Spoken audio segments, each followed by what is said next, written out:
Welcome to All Things Moore County, Moore County's weekly radio show highlighting the many facets of the Sandhills. That includes real estate, lifestyle, community and neighborhoods. And now from 4 Properties, here's your host, Bill Sahadi. Good morning and welcome to the talk show, All Things Moore County.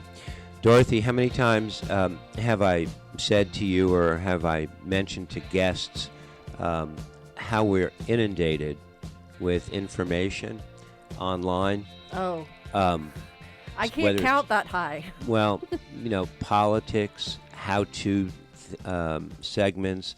There's so much information out there in our world. Yes, there is. Social media.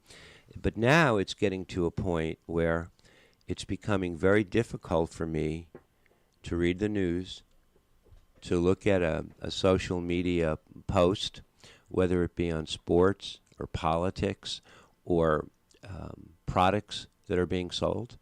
Because now, in addition to trying to absorb that information, now I have another layer of defense that I have to use. Yep. Is it real or not? Is it something that is, I have seen posts that are AI generated. They're not real people. Mm-hmm. And the words are put in their mouths, and if you look closely, you can tell they're not synced properly. Yep. So not only do I not know what to read and accept is real, I just don't know where it's coming from. A couple of weeks ago, I'd say about 6-8 weeks ago, we had Scott Currin on. Mm-hmm. He's the Vice President of Sales and Marketing at Prosecure LSP. And Scott had a lot to talk about. We talked about online shopping, password retention, the false security that antivirus programs give us. Wiring money. He painted a pretty good picture about how exposed we all are to the dark web. Scammers, cybercrimes, and what have you. He touched on artificial intelligence, AI, but we really didn't get much into it in a deep dive, so to speak. Today, I think we're going to start that conversation with Scott. So, Scott, good morning. Good morning, Bill. You had a lot to say, and I remember walking out of here, nervous as I could be, went home, checked my computer, looked at all my antivirus software, and thought I was fully protected and I had nothing to worry about. And you did everything except, and you politely, in a way, intellectually laughed in my face. No. Because, well, like most laymen, we don't know. All we know is what we're told and what we accommodate to. But we've been given a false sense of security that we have we not? Yeah. There's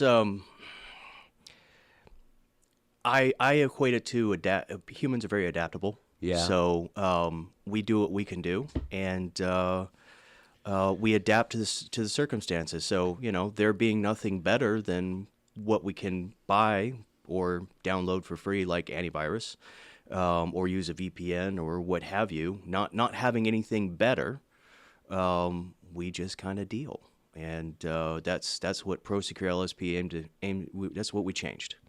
Yeah. Is that we're bringing that government grade, enterprise grade technology that you can't afford to your home. And you're doing it at a price that is competitive with... Yeah, right there was about the same price as a Netflix subscription. Are people overwhelmed with... I get emails all the time. My antivirus software is going to expire. I need to extend it. I don't even have that antivirus software. Right. And I forget what I have. I have icons on my computer. Some are active, some are not. I have to delete some of them. I'm overwhelmed, and I don't have the time to play police. I think people are... There's so much information out there. It's hard to get a serious message to someone where they can give it credence. And that's a challenge you have, isn't it? Yeah, it definitely is. again, it's just we adapt to a certain level of pain or suffering or happiness or whatever. You can only stay so happy so long and so sad so long, so you just get used to it. Right. And when you get used to a thing, then, you don't really necessarily feel a great need for it to get better. Right, Dorothy, we also have Scott Currin here, the philosopher, today. I didn't know that. So you better pay attention because he's got some wise words of wisdom. I spent a lot of time studying a lot of psychology. So, but yeah, you get used to it. So sometimes it can feel like, okay, well, I'll do it later, and then all of a sudden, all your money is gone. Yeah. So and then you have to go and fight and get it back. And for some of us, that's pretty easy. For some of us, that can be really hard when our big savings accounts go away. Right, and the mortgage is coming due. So it's definitely something to pay attention to. Tell me what Prosecure LSP is trying to achieve. What is their end goal? Our goal is to give everybody access to the same level of cybersecurity that I have been installing in corporations and governments, local and state level and federal level for years. So they can spend $100,000 on a big expensive piece of equipment, multiple big pieces of expensive equipment. They can live on the bleeding edge of defense, of cyber defense. But we can't, not individually. Okay. I mean, sure, I have the equipment in my house because, right, I play with it all the time. But most regular folks can't, and most regular folks can't be a cybersecurity professional. So we have all that technology in our data center, in our secure enclave, and we will connect your devices to it. We will filter out the internet, and it will all be managed by guys that work for corporations and that are called on. We teach the teachers. We educate. We educate the cybersecurity pros in those corporations, in those government settings, and say, this is what you need to do. This is how you should do this. And ask the questions, why are you doing this? And that is how, that's what we're bringing to everyone else. So I'm one of those regular people that you just described. If I brought you to my office and had you look at my computers and looked at the antivirus software that I had, and you said, Bill, let's just take it all off and let's start from scratch, and we were to work with you, are you saying that the programs that you would equip me with would be similar in cost to what I'm paying on an annual for an annual premium for the software protection? Yes. Yeah, they're very similar. They can enhance it. You don't have to get rid of your antivirus if you don't want to. Okay. But we don't recommend that when you're on our service, we don't recommend that you pay for an antivirus service. The Windows Defender or what comes with your Macintosh is it's about as good as most of the antivirus you'll ever install anyway. Antivirus is good for cleaning up after the fact. That's what it does. Yes, it's like a vaccine. At best, it's like a vaccine. You take your vaccine for chicken pox or rubella or what have you. After you had it? No, before you have it. Oh, right. Okay. So a vaccine is what you get before you have the infection, and then it protects you from getting it. Okay. But like a vaccine, antivirus can only stop what it already knows about. So it's already too late. If you don't know, you're right. So it's only stopping what it already knows about. So if it doesn't know about it, it doesn't really do anything. And we're not even talking about the types of programs that can get onto your system that disable your antivirus for you. So why wouldn't I do this? Why wouldn't you use Prosecure LSP? Yeah. I can't think of a reason. So I have two different computer systems. We should probably get together. Probably. And tell me, just if you can, price parameters. I'm an individual. I want to meet with you, but I want to just do it on my home computer first. Just my home computer. I do work-related things on my computer. I do shopping online. Every vendor has the last 4 digits of my credit card number. It's crazy. It is so painless to click pay and order, and you're done. And it's too late for me because the world has all my information. I can't hide out. I'm done. I mean, I'm exposed. Correct? Not necessarily. Okay. Not necessarily. Okay. So, as far as setting up your home PC, Yeah. if you were to go to ProsecureLSP.com Okay. and sign up for our home plan. Okay. So we have a variety of plans. Our home plan is an open but protected internet. Think about being on a university campus. You can look at anything you want, but we're not going to let any of the bad stuff get through. We have a business version, which is for your small businesses that can't afford a big expensive firewall. And that's going to block that. The only thing that's going to do is block adult content. Okay. And of course, all the bad stuff. It's going to block all the bad stuff. But in addition to that, it's going to block the adult content. Right. We have some ones for families. We call it the family and the kids plan. So the family one is kind of for teens. So it'll block all the adult content. It'll block a lot of things, but it still has enough permissiveness so that teens can do the things that they like to do. But the kids version, both the family and kids version, can also enforce Google Safe Search. So if you were to search for the British Broadcasting Company Right. on Google Images Right. and Safe Search isn't on, you would get a completely different result. But if you have the Safe Search on, then you're just going to get the British Broadcasting Corporation, right? So we can enforce that on those programs. And then the kids version is truly locked down. It's for your toddlers. It's for your 5, 6, 7, 8, 10-year-olds. It won't even let folks go to like Victoria's Secret, right, and see scantily butt-clothed women. Okay. It'll block all of that for very young children. So. The second part of your question was Just your information online, Yeah. right? That you've been exposed already. Yes. I recommend a company, and I'm talking with them. I'm having conversations with them now. But I recommend a company called Delete Me. Delete Me. So we are not associated with them in any way. I like that name. Okay. It's great. And this is just I've used them in the past, and they just go out to all the different data brokers and delete all your information, and you pay them a monthly subscription fee. I think it's like $5 or $6 a month. Okay. But they'll go out there to all those data brokers. Every time you sign up for something and your information gets put into some database, they go out there and say no. They put in the info requests that say delete my information. So that's who I recommend. But that is a cleanup thing. Okay. Right? It's really helpful. It's a cleanup thing, but you put your information out there. So Okay. It's a very intuitive name. Delete Me. Oh, 'cause it's that's brilliant. exactly Yeah, what it does. yeah. And you know, that's who I personally recommend. Because I have used them before, and it does make a difference. It's not security though, right? So it's not going to stop anything. It's just kind of going out there and deleting all your information. But that was the second part of your question, which is kind of related. Go back, if you would. Can you throw some parameters or pricing out there if I were to, on my home system, for instance, Right. Hook up with you to create a better layer of protection?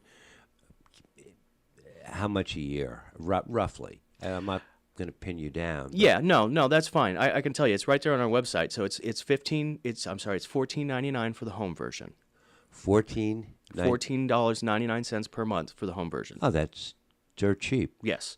And then it will go up a little bit more. So like the family version, I think, is $18.99, and then the kids, or no, it's $19.99. And Still then dirt cheap. the kids version that really locks it down Yeah. is $24.99. But the reason for that is because there's a lot more of a lift in filtering out all of the naughtiness of the internet. So, I mean, at the worst case scenario, for $300 a year, you can better protect yourself than you are today with the many, many different competing antivirus programs. And you don't have to manage it either. Oh, You just install it. I like that. You install it and you go. Oh my, I like that too. Yeah. We want to talk a lot about artificial intelligence, AI. Yes. We're going to cut to break here in a minute, but I will tell you that I believe the majority of people have no clue what's going on, what AI is. They hear snippets here and snippets there. But you have a take on AI that you want to talk about as it relates to cybersecurity and as it relates to a couple of other things that I think we're just not aware of yet. Yes. So there's the stuff you see, there's the stuff you don't see. But we have been we've been dealing with AI for, frankly, since before the pandemic. Okay. So this is not new to us. It's just gotten a lot worse. Let's come back in the second set and let's open up with that. Scott Currin is our guest, and this is All Things Moore County. We'll be right back.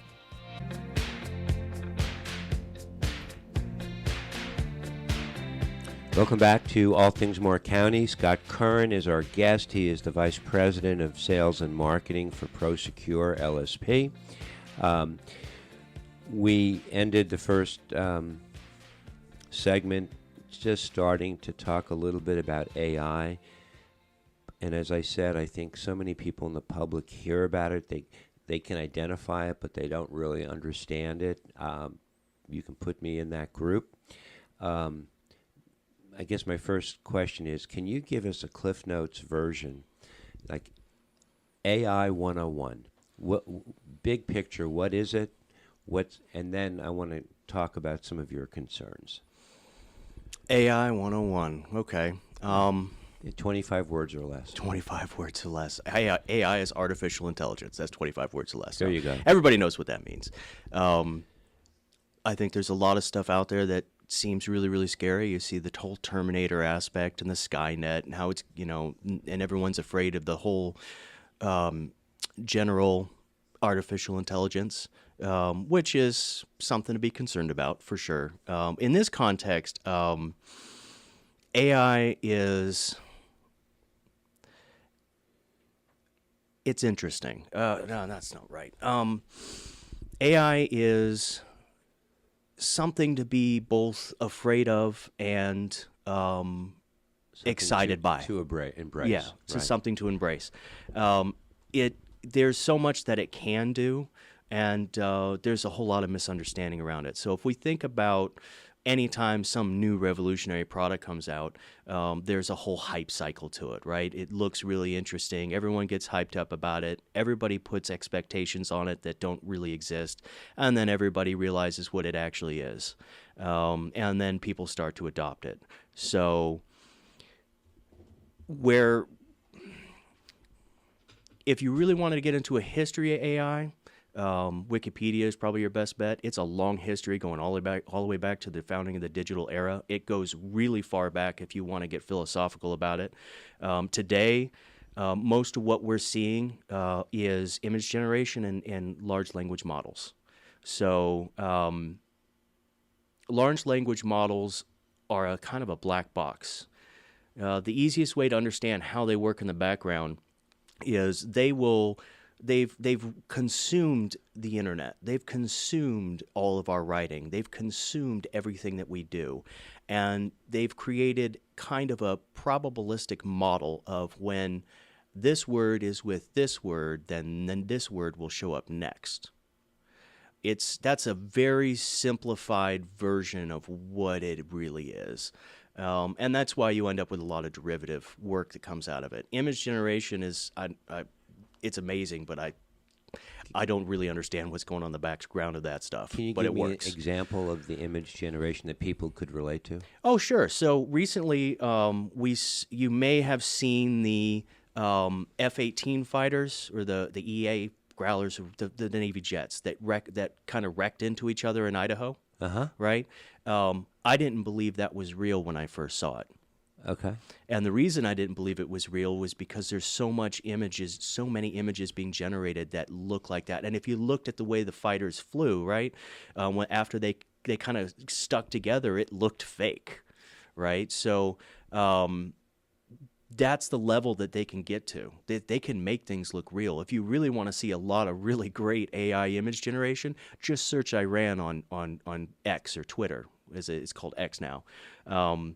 Because there's lots and lots of propaganda on there. X is more of a free speech platform, and you're going to have to filter through, but there is a huge amount of Iranian propaganda that is fairly impressive. My mother, when I was growing up, She told me, believe half of what you see and nothing of what you hear. That was the saying. Mm-hmm. Now I don't believe anything I see. Mm-hmm. I don't believe anything that I see Right. until I can verify it. That's how good image generation is getting. So, And it affects our political system with the information that is being put out there. I don't think people are well informed. We don't know what's real and what's not real. well, that if you really want to wax philosophical, did you ever really know what was real? But the reality the reality we live in is that trust but verify Yeah. is probably about the best that you could hope to do. Yeah. There's just so much that can be created, and it's fairly impressive. Deepfakes are at a whole nother level. And that ties into the whole cybersecurity aspect of things. Define deepfake. A deepfake is when you would so give you an example. They were a real world example. Scammers were using Zoom calls to convince victims that they were talking to the FBI. So you had a person in India sitting in a fakish office with a fakish plaque of certificate or whatever from the FBI behind him. Right. And then the system was layering on top of his face and his or her body an FBI agent that looks more like they're in Atlanta or Washington, D.C., and convincing that person to hand over information that would eventually allow them to scam them. I mean, that's a deep fake. That's one level of deep fake. Another is say your granddaughter puts a lot of videos out on Instagram and TikTok and whatnot, right? And there's a lot of folks doing those selfie videos, right? So, Right. which are perfect for deep faking AI. That's exactly what they need. Using that, now they can create a video call with grandma. They can FaceTime grandma and say, "Hey, grandma, I'm in trouble," right? And clone the voice and everything. So, and use that to get money. So that's what a deep fake is. That's what it can do. And if you want to go more toward the mass media market, of course, you can start cloning famous people and make them do things that they wouldn't normally do. Right. Right? Right. So, believe nothing of what you see is my new motto. Jeez. If I see it, and I don't know it, I don't believe it. I don't believe it until I see multiple angles of it, or something that verifies. Oh, wait, that actually did happen. What are your strongest concerns for the public about AI today? What do they need to know, and what do they need to believe? What's true? What's true about AI? AI is very powerful, but AI is kind of dumb. Okay. And it hallucinates. It tells lies. It does all kinds of strange things because the people who built it really don't understand how it works. It's amazing to say that, but they don't really understand what's going on in the background. That's the thing to understand about AI is that it is powerful, it is dangerous, but it is incredibly helpful, and it is fallible. It is all of those things at once. But it's not thinking the way we do. When it comes to how things can threaten us, how AI can threaten us, the best way AI can threaten, the primary way today it will threaten us is by it being used to scam us. Phishing? Phishing. So, yeah, that's a perfect example. Phishing scams, everybody seems to think they can spot a phishing scam, a fake scam, right? Because they Right. look for the little grammatical errors and things like that. And yet that makes sense because a lot of the people who were creating those before Right. didn't speak English or spoke English poorly, so it was really hard for them to make something. They'd never been to America. They'd never talked to us. They don't know our speech patterns. They don't know our writing patterns. So it kind of made them easy to spot. And then they get better and better and better. AI makes it so that anybody, and they don't even have to speak English, can now create very good scam messages.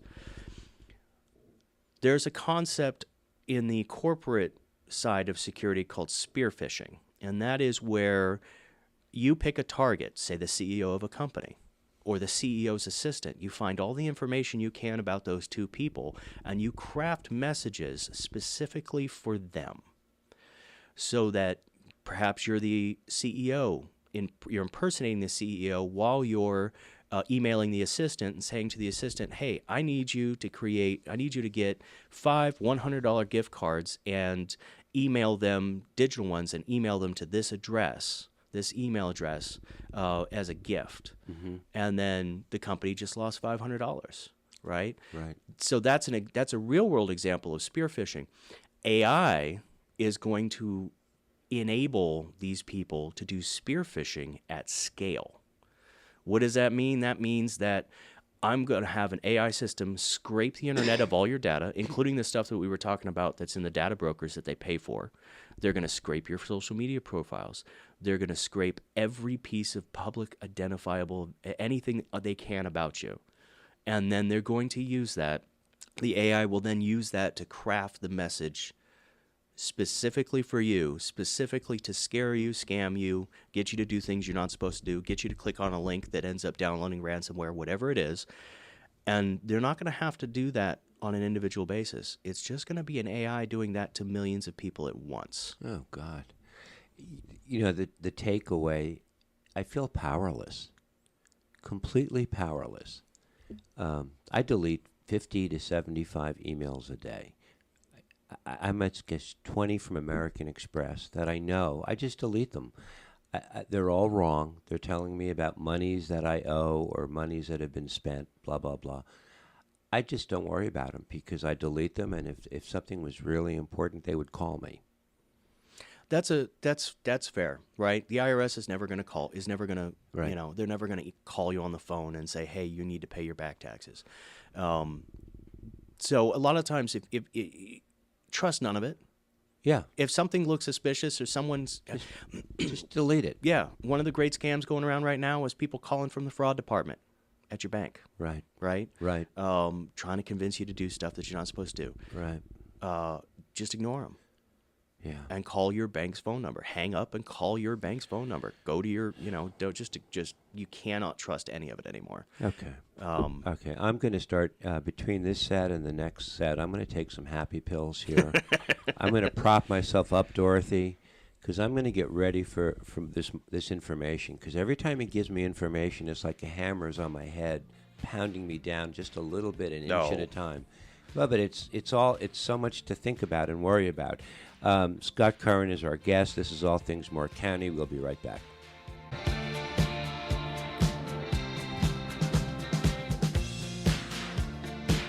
Welcome back to our third segment of All Things Moore County with Scott Currin, the Vice President of Sales and Marketing for Prosecure LSP.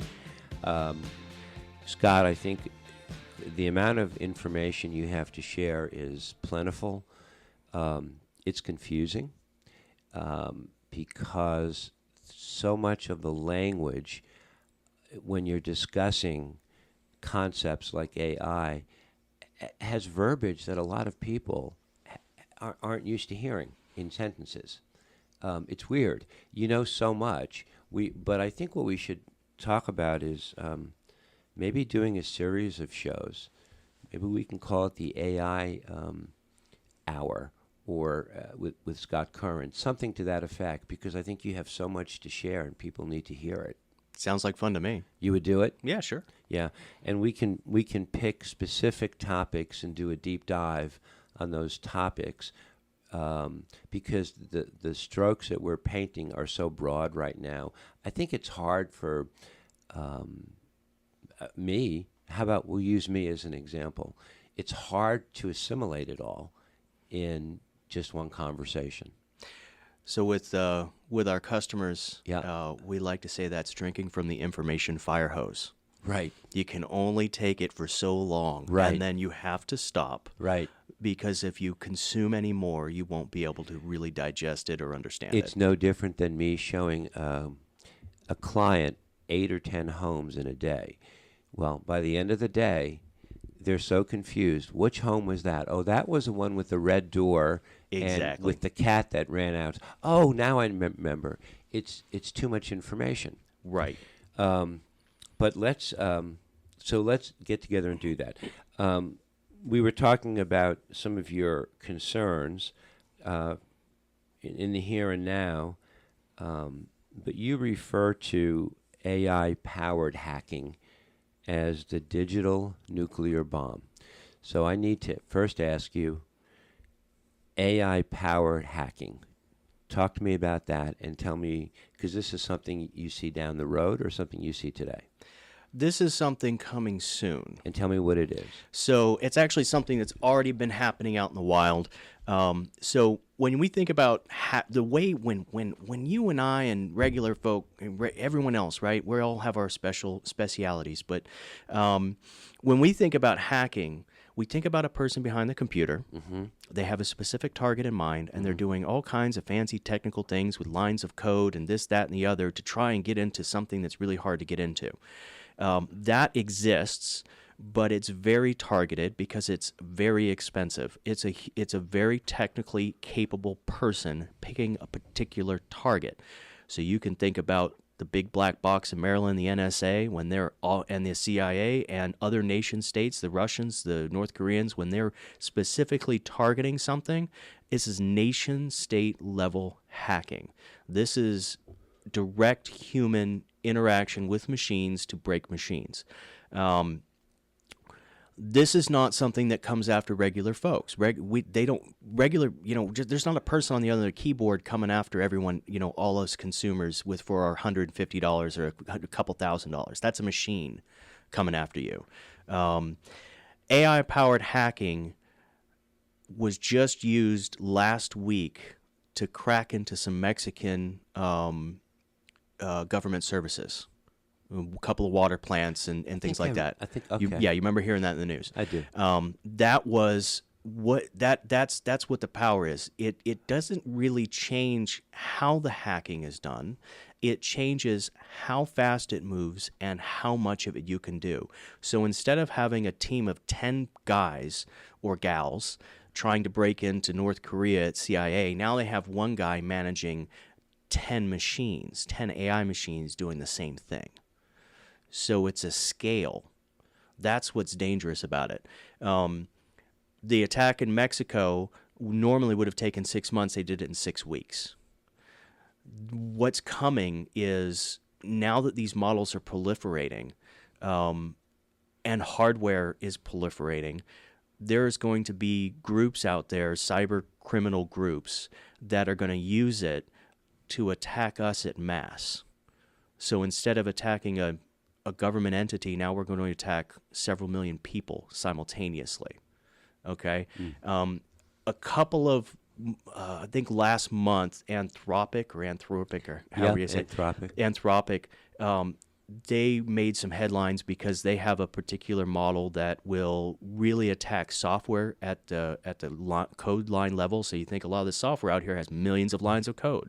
And it used to be that humans would have to go through millions of lines of code to try and find a vulnerability that's nobody's ever discovered before so that they can use it. It's called a 0 day, so that they can use that vulnerability to get into where they want to go without getting caught. Now Anthropic has given the world the ability to do that at scale across all of the applications that may be on your devices. So the reality is, coming soon, they're going to use these systems to attack all of us simultaneously with that level of capability. And so your router at the house that kind of does some internet filtering, it kind of stops basic attacks, really, really basic attacks, is now just it's just a connection to the internet. Right, your antivirus is not going to work anymore. They're going to find vulnerabilities in operating systems that that nobody had found yet, and they're going to do so rapidly.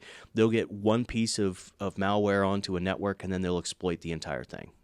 Oh boy! I mean, it is a digital nuclear bomb, and when somebody sets it off, it is going to be disruptive at scale.